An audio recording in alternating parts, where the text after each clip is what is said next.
All right, friends, welcome to the grand finale of the first eclipse season of 2026. Today is March 2nd, and in the early hours of March 3rd, we have a lunar eclipse in sidereal Leo. It's going to happen from between about 2:45 to 8:30 in the morning. That's US Central Time.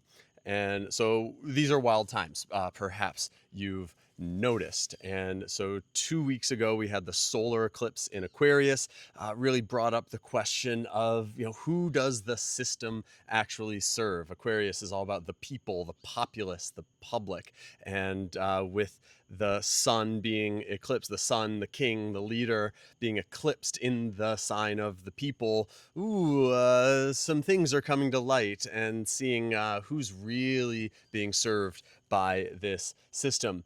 And then, Vedic astrology doesn't usually use the outer planets, but I've felt the significance of this Saturn meeting with Neptune at 0 degrees of Aries. This is, once in a millennia sort of coming together, and its influence is really to dissolve the old structure that protected the answer to that question: who does the system serve? Saturn is all about structure.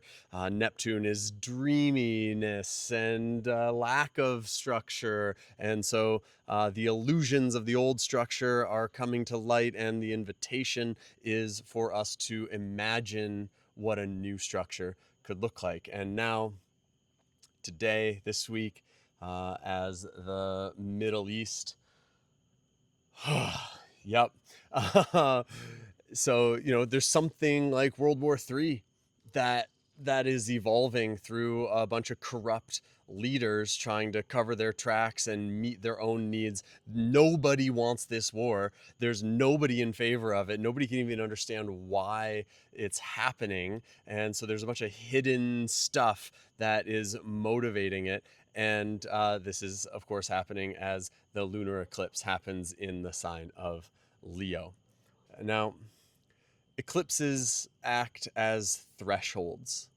They are the ecotone between what was and what comes next. I think of it like resetting your Wi-Fi router. The lights blink on and off before the signal comes back. And it's just so with an eclipse, the sun or moon blinks on and off, and when the light comes back, there's a whole new signal coming through. And so, as a wizard with words describes it, a solar eclipse blocks the light source, showing us what's been hidden in the glare. A lunar eclipse floods the moon with the Earth's shadow, exposing the emotional underbelly of the unconscious material and the things we've been carrying without knowing it.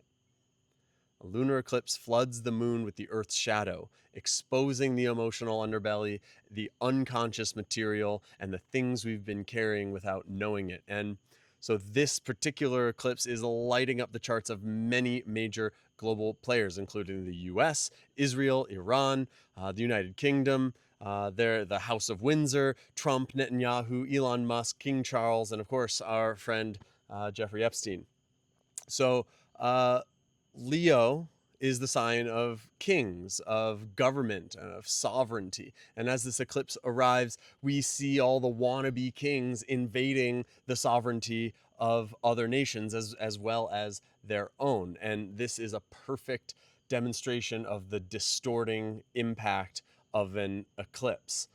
Trump, for example, was born just 3 hours before a solar eclipse in Leo. So this lunar eclipse is right on top of his sun in his chart. And this placement in his birth chart shows how he has been consistently able to eclipse others throughout his life. You notice how he messes stuff all, he abuses power all the time. That eclipse in Leo leads him to misuse and distort power dynamics all the time, and yet he never seems to get in trouble. It's like as soon as you become his adversary, he becomes like smoke, and we're grasping and can't quite get a hold of him. And so this is the impact of being born just 3 hours before a solar eclipse. And then I checked it out, and in Benjamin Netanyahu's chart, Leo is his 10th house, where he has Mars, a super fiery planet and a fiery sign. And this also shows how he's another character who's been able to consistently overpower others to maintain his own status, his own sort of responsibility and power and influence, all that 10th house Leo stuff. And and so the thing that's happening with this eclipse is the potential for these two to be eclipsed themselves, for the tables to turn, for the veil to lift, and for them to become eclipsed by the shadows they've been avoiding by keeping in the dark. And this is a blood moon, the first of this year, where the moon is going to look really, really red.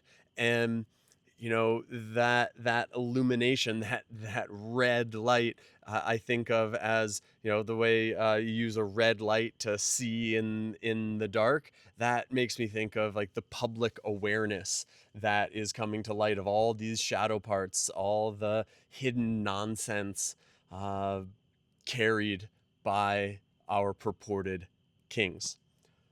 So literal bombs are falling, and the truth bombs are going to continue to drop.